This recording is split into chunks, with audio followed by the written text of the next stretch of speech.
Hi అండి, welcome back to my channel. అందరూ ఎలా ఉన్నారు ఫ్రెండ్స్? నేనైతే బాగున్నాను. ఈరోజు మన స్పెషల్ వచ్చేసి బొమ్మిడాయి పులుసు అండి. చాలా డేస్ అయిపోయింది ఫ్రెండ్స్ తినక. ఇంకా ఈ మధ్య కాలంలో నాన్ వెజ్ కూడా చాలా తక్కువ అయిపోయింది కదా, బర్డ్ ఫ్లూ వచ్చిన తర్వాత.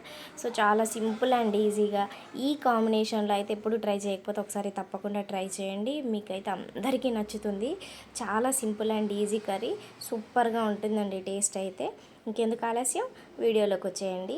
ఇక్కడ నేనైతే తీసుకున్న బొమ్మిడాయిలు మొత్తాన్ని ఇలా 2 ఇంచెస్ పొడవులో కట్ చేసుకొని డ్రై రోస్ట్ చేసుకుంటున్నానండి. ఇలా తల తీసేసేటప్పుడే పొట్ట భాగం ఏదైనా వేస్టేజ్ ఉన్నా మనం ఇలా కొంచెం ఓపెన్ చేసినట్టని క్లీన్ చేసామంటే లోపల చిన్న చిన్న ఫిషెస్ కానీ డస్ట్ ఏమన్నా చెత్త గడ్డి లాంటిది ఉన్నా కూడా ఈజీగా వచ్చేస్తుంది.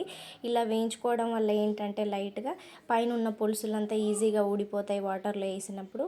అలాగే కొంచెం స్మెల్ అనేది తగ్గుతుందండి.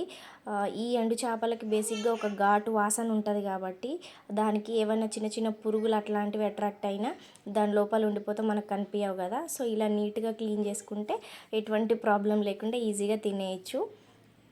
ఇప్పుడైతే ప్యాన్లోకి కర్రీకి సరిపడా ఆయిల్ తీసుకొని ఇందులో కొంచెం జీలకర్ర, ఎండుమిర్చి, పచ్చిమిర్చి వేసుకున్నానండి. ఇవి జస్ట్ అలా ఫ్రై అయిపోయిన తర్వాత ఆనియన్ వేసుకుంటున్నాను.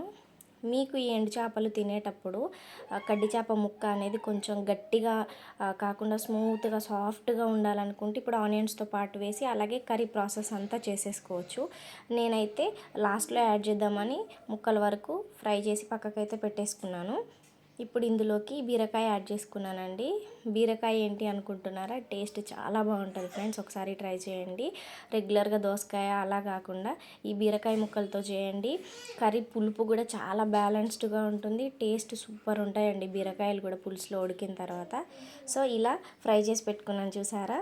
ఈ ముక్కల్ని మనం పప్పుచారుతో ఇలా డైరెక్ట్ కూడా తినేయచ్చండి, చాలా టేస్టీగా ఉంటాయి.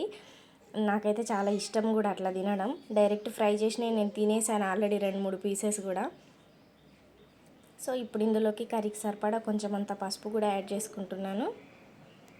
ఈ బీరకాయ ముక్కలు అనేవి కొంచెం సాఫ్ట్ అవ్వాలండి. పులుసులో ఇవి మెత్తగా ఉంటేనే బాగుంటాయి, కొంచెం కూడా గట్టిగా ఉండొద్దు. లేత బీరకాయ తీసుకోండి వీలైతే, టేస్ట్ అనేది ఇంకా బాగుంటుంది మనకి. మనం ప్రతి ముక్కకి చేప ముక్క తినలేనప్పుడు ఇలా ఒకసారి బీరకాయ ఒకసారి చేప తింటూ ఉంటే కూడా చాలా మంచి టేస్ట్ వస్తుంది. అలాగే డైజెషన్ ఇష్యూ కూడా ఏమీ ఉండదండి. సో ఇప్పుడు ఇందులోకి ఫ్రెష్గా అప్పటికప్పుడు గ్రేట్ చేసుకున్న నేనైతే అల్లం వెల్లుల్లిని డైరెక్ట్ వేసాను. ఫ్లేవర్ అయితే అద్దిరిపోతుంది, మస్తు స్మెల్ వస్తుంది. కొంచెం అల్లం వేసినా ఎక్కువ ఫ్లేవర్ వస్తుందండి అప్పటికప్పుడు నూరేసుకుంటే.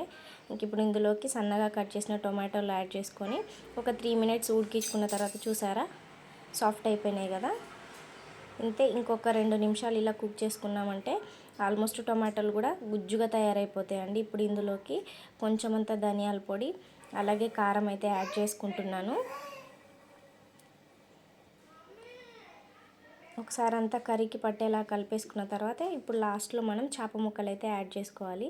ఇలా చివర్లో యాడ్ చేస్తే ఏంటంటే ముక్కలు మరీ మెత్తగా కాకుండా మీడియంగా కొంచెం గట్టిగానే ఉంటాయి, తినడానికి బాగుంటాయి, కంఫర్ట్గా నమలడానికి వీలుగా. అందుకని ఇప్పుడు యాడ్ చేసుకున్నాను. ఒక 2 నిమిషాలు కారంతో పాటు కుక్ చేసుకున్న తర్వాత ఇప్పుడు ఇందులోకి మన పులుపుకి సరిపడా, నేను ఆల్రెడీ టొమాటోస్ ఎక్కువ తీసుకున్నాను కాబట్టి చింతపండు అనేది కొంచెం తక్కువనే తీసుకుంటున్నాను, మరీ పుల్లగా ఉంటే అంత బాగుండదు. సో ఇప్పుడు కర్రీకి సరిపడా సాల్ట్, పులుపు అంతా ఒకసారి చెక్ చేసుకొని ఫైనల్గా కొంచెం గరం మసాలా, కసూరి మేతి, పుదీనా, కొత్తిమీర కట్ చేసి యాడ్ చేసుకున్న తర్వాత మూత పెట్టేసి ఒక 3 మినిట్స్ కుక్ చేయాలండి లో ఫ్లేమ్లో. అంతే, పులుసు కన్సిస్టెన్సీ కానీ టేస్ట్ కానీ ముక్కకి ఉప్పు కారాలు అనేవి ప్రాపర్గా పట్టేసుకుంటాయి. టేస్ట్ అద్దిరిపోతుందండి. ఇది మనం చల్లగా అయినా సర్వ్ చేసుకోవచ్చు, లేదంటే వేడిగా అప్పుడు తిన్నా కూడా టేస్ట్ అద్దిరిపోతుంది. ఒకసారి తప్పకుండా ట్రై చేయండి.